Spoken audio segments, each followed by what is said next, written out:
Hello दोस्तों, नमस्कार दोस्तों, स्वागत है आप सभी का ऑनलाइन अड्डा फॉर स्टडी यूट्यूब चैनल पर। इस वीडियो में हम बात करें कई बड़ी और लेटेस्ट अपडेट के बारे में जो कि संबंधित है उत्तर प्रदेश के नई शिक्षा सेवा चयन आयोग के बारे में, साथ ही साथ UP TGT PGT exam date को लेकर, साथ ही अगर बात की जाए 51,000 नई शिक्षक भर्ती के विज्ञापन के बारे में बिना यूपी टीईटी सीधे सुपर टीईटी को लेकर डिटेल में इस वीडियो के माध्यम से आपको जानकारी दी जाएगी।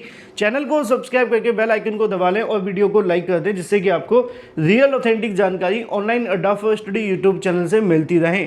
शुरुआत करते हैं सबसे पहली अपडेट के बारे में जो कि संबंधित है। आगे बढ़ने से पहले हम बात करें उत्तर प्रदेश पुलिस कांस्टेबल की बेस्ट बुक के बारे में जो कि चक्षु प्रकाशन की है, जिसमें आपको 5 सॉल्व पेपर साथ ही साथ 3000 से ज्यादा बहुविकल्पीय क्वेश्चन देखने के लिए मिलते हैं। ये स्टडी गाइड आप सभी के पाठ्यक्रम पर आधारित है, जिससे कि आप जो भी पढ़ें आपकी परीक्षा के लिए महत्वपूर्ण हो। जैसा कि आप लोग अपनी स्क्रीन पे देख सकते हैं, इस बुक के अंदर आप सभी को मिलती है पूरी आपके सिलेबस पे आधारित थ्योरी, साथ ही साथ बहुत सारे महत्वपूर्ण टॉपिक भी। इसके साथ आपको मिलते हैं मोस्ट एक्सपेक्टेड क्वेश्चन, साथ ही साथ उनकी डिटेल आंसर की। और अगर आपका सपना है इस बार आपकी वर्दी हो तो ये बुक आपके पास होनी चाहिए, जिससे कि आप जो भी पढ़ें बेस्ट पढ़ें। और आप अगर बेस्ट पढ़ेंगे तो आपका सिलेक्शन होने के जो चांसेस हैं वो 99% हो जाएंगे। तो ये बुक आप सभी के लिए सबसे ज़्यादा बेहतरीन साबित होने वाली है पुलिस भर्ती में एक नौकरी लेने के लिए। इस बुक के साथ चक्षु प्रकाशन का स्टडी गाइड के साथ आपके लिए आता है प्रैक्टिस सेट भी। इन दोनों को आप अमेजोन या फ्लिपकार्ट से ले सकते हैं। दोनों के लिंक वीडियो की डिस्क्रिप्शन में दिए गए हैं, या फिर आप अपने नज़दीकी स्टोर से जाकर भी परचेस कर सकते हैं। लिंक वीडियो की डिस्क्रिप्शन में है, अभी परचेस करें। उत्तर प्रदेश के नए शिक्षा सेवा चयन आयोग के बारे में, जिसके बाद से आप सभी की भर्तियों को लेकर जो काम है वो शुरू हो गया है। अगर बात की जाए उत्तर प्रदेश के नए शिक्षा सेवा चयन आयोग को लेकर, शासन ने नियमावली पहले ही जारी कर दी थी और अध्यक्ष और सदस्यों की नियुक्ति का कार्यक्रम है वो भी शुरू कर दिया गया था। आपको पता होगा कि 15 जनवरी तक नए शिक्षा सेवा चयन आयोग के अंदर जो अध्यक्ष और सदस्यों की नियुक्ति है उनके लिए जो आवेदन है वो मांगे गए हैं। और अब इसमें लगभग जो अंतिम चरण में प्रोसेस है वो आ चुका है और इसको लेकर बहुत सारी जानकारी भी सामने निकल कर आ रही है। लेकिन जो चीज़ें ऑफिशियल तौर पे अवेलेबल हैं हम उन्हीं पे बात करेंगे। हालांकि सोशल मीडिया पे तो इससे भी ज़्यादा चीज़ें आप सभी के सामने हैं। नए शिक्षा सेवा चयन आयोग को लेकर जो कहीं ना कहीं शासन की तरफ से विज्ञापन जारी किया गया था अध्यक्ष और सदस्यों के लिए, उसका विज्ञापन में जो आवेदन मिले हैं उनको लेकर सर्च कमेटी के माध्यम से अध्यक्ष और सदस्यों के चयन को लेकर जो प्रोसेस है वो शुरू कर दिया गया है। और जानकारी देखने के लिए मिली है कि इसी महीने के लास्ट में आते आते नए शिक्षा सेवा चयन आयोग के अध्यक्ष और सदस्यों के नाम की जो घोषणा है वो शासन के माध्यम से कर दी जाएगी, क्योंकि जितने लगभग आवेदन होने थे वो हो चुके हैं। हालांकि 15 तारीख तक का समय दिया गया है, लेकिन इसमें अब और ज़्यादा इंतजार नहीं करना पड़ेगा, क्योंकि इसी महीने के लास्ट में आते आते अध्यक्ष और सदस्यों के जो नाम हैं वो आपके सामने होंगे। लेकिन इसी तरीके से अगर बात कर ली जाए नई शिक्षा सेवा चयन आयोग से होने वाली भर्तियों के बारे में, जिसमें सबसे पहले जो नाम आता है वो कहीं ना कहीं उन भर्तियों के लिए जिनके विज्ञापन पहले से निकाले जा चुके हैं, बस उनकी परीक्षाएं कराना बाकी हैं। अगर बात की जाए टीजीटी पीजीटी को लेकर, तो यहाँ पे आप सभी के सामने टीजीटी पीजीटी एग्जाम डेट को लेकर बहुत सारी जानकारी भी सोशल मीडिया पे आने लगी है और ये परीक्षा कब होने वाली है इसको लेकर भी छात्रों के मन में सवाल है। अभी तक टीजीटी पीजीटी 2022 परीक्षा को लेकर वैसे तो सोशल मीडिया पे बहुत सारे मंथ आपके सामने चल रहे हैं। किसी का कहना ये है कि परीक्षा मई में होगी, तो कोई कहता है कि जून में होगी, कोई ये भी कह देता है कि अगर नहीं हो पाई तो अक्टूबर नवंबर या फिर इस साल के लास्ट में होगी। तो कुछ ऐसे भी अभ्यर्थी होते हैं जो कह देते हैं कि चलो कोई नहीं, 25, 26, 27 में जब भी हो जाएगी, ठीक है ना। लेकिन सच क्या है वो आपको समझना है। नई शिक्षा सेवा चयन आयोग को लेकर जो गठन का प्रोसेस है वो जनवरी के अंदर अंदर पूरे तरीके से कंप्लीट हो जाएगा, सब कुछ सही रहता है तो। और इसी महीने आपके अध्यक्ष और सदस्यों के नाम घोषित हो जाएंगे। उसके बाद में टीजीटी पीजीटी को लेकर जो काम है वो और ज़्यादा तेज़ी से शुरू हो जाएगा। बहुत सारे अभ्यर्थी पूछ रहे थे क्या ये परीक्षा मार्च के अंदर संभव है, तो इसका जवाब है बिल्कुल, क्योंकि मार्च के अंदर चुनाव कहीं ना कहीं आप सभी के नहीं होते हैं, तो इस परीक्षा को करवा लिया जाएगा। और अगर आचार संहिता नहीं लगी होगी तो और ज़्यादा संभावना है कि परीक्षा हो जाएगी। हालांकि कहीं ना कहीं चुनाव की वजह से मामला थोड़ा सा डामाडोल है, क्योंकि आप जानते हैं कि अगर मार्च में चुनाव, अप्रैल में चुनाव होते हैं तो आचार संहिता मार्च में ही लग जाएगी। लेकिन अगर चुनाव अप्रैल के बाद होते हैं तो आचार संहिता आप जानते हैं कि उसके पहले लगेगी, 1 महीने पहले।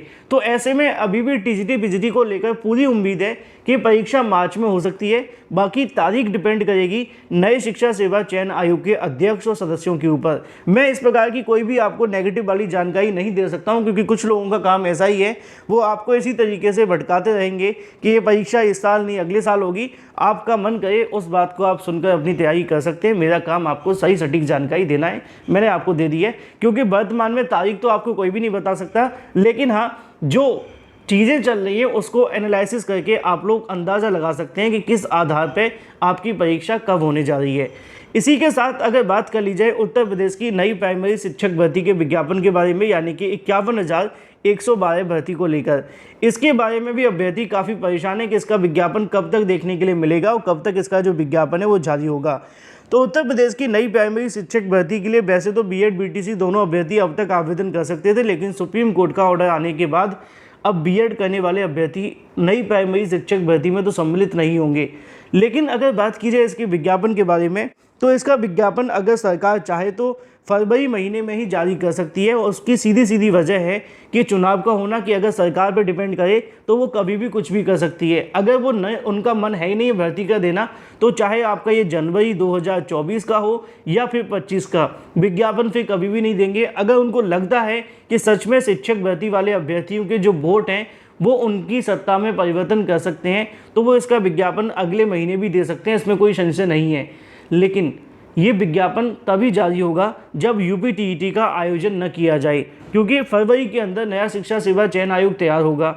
अगर वो यूपीटीईटी कराने बैठ गए तो कम से कम यूपीटीईटी को कराने के लिए 45 दिन का समय चाहिए। मान लो 15 दिन आपको आवेदन के लिए दिए, 15 दिन परीक्षा की तैयारी करने के लिए और 15 दिन एडमिट कार्ड के लिए, तब भी 45 दिन इनके लिए चाहिए। फिर उसके बाद में इसका रिजल्ट अनाउंस करना, आंसर की जारी करना, और भी बहुत सारे ऐसे काम हैं जो कंप्लीट करने हैं, जो कि 45 दिन के अंदर बहुत मुश्किल से कंप्लीट होंगे। अगर मान भी लो कि फरवरी के बाद में 45 दिन दे भी दें यूपीटीईटी को, तो एक बात तो निश्चित है कि 1.5 महीना निकल जाएगा, यानी कि आपका पूरे तरीके से अप्रैल आ जाएगा। और अप्रैल के अंदर अगर चुनाव होते हैं तो नई शिक्षक भर्ती को लेकर उम्मीद खत्म हो जाएगी, पहला। और अगर अप्रैल के बाद भी चुनाव हो जाते हैं, मान लो कि जून जुलाई में चुनाव हो जाए, तो फिर मई में उसको नई शिक्षक भर्ती आ सकती है, जो कि बिल्कुल भी असंभव दिखाई नहीं दे रहा है। इसलिए अगर यूपीटीईटी नहीं होता है, सीधे सुपर टीईटी परीक्षा का आयोजन हो जाए, तो नई प्राइमरी शिक्षक भर्ती का विज्ञापन अगले महीने भी सरकार जारी कर सकती है। इसके लिए आप लोग चाहें तो अपनी मांग उठा सकते हैं सरकार के सामने। अब आप में से बहुत सारे अभ्यर्थी यूपीटीईटी कराने के पक्ष में होंगे और बहुत सारे अभ्यर्थी नहीं, लेकिन जो हल है वो मैंने आपके सामने रख दिया है। आपकी क्या राय है वो आप कमेंट के माध्यम से बता सकते हैं। नहीं तो उत्तर प्रदेश के अंदर नई प्राइमरी शिक्षक भर्ती को लेकर जो कंडीशन है वो काफ़ी ज़्यादा सीरियस हो चुकी है। आपने देखा है, पहले 12,460 के जो चयनित अभ्यर्थी थे उनको नियुक्ति दी जाने की बात की, इसमें 6,000 सीटें चली गईं। फिर दूसरी बार आपने देखा 72,000 के अभ्यर्थियों को नियुक्ति पत्र दिए जाने की बात की, इसमें भी लगभग 12,000 सीटें चली गई।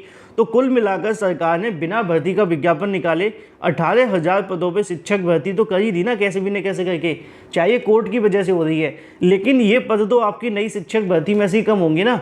तो ये भी आपको ध्यान देने वाली बात है कि अगर आप जितना ज़्यादा समय इंतजार करेंगे तो पुरानी भर्तियाँ फिर से खड़ी हो जाएंगी। अभी तो 69,000 का विवाद लटका हुआ है, उसमें भी 19,000 सीटें भरी जाने की मांग की जा रही है।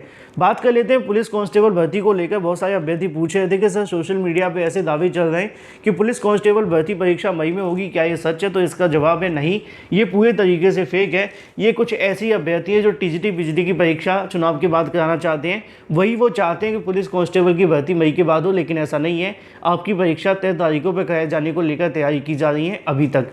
Thank you for watching this video.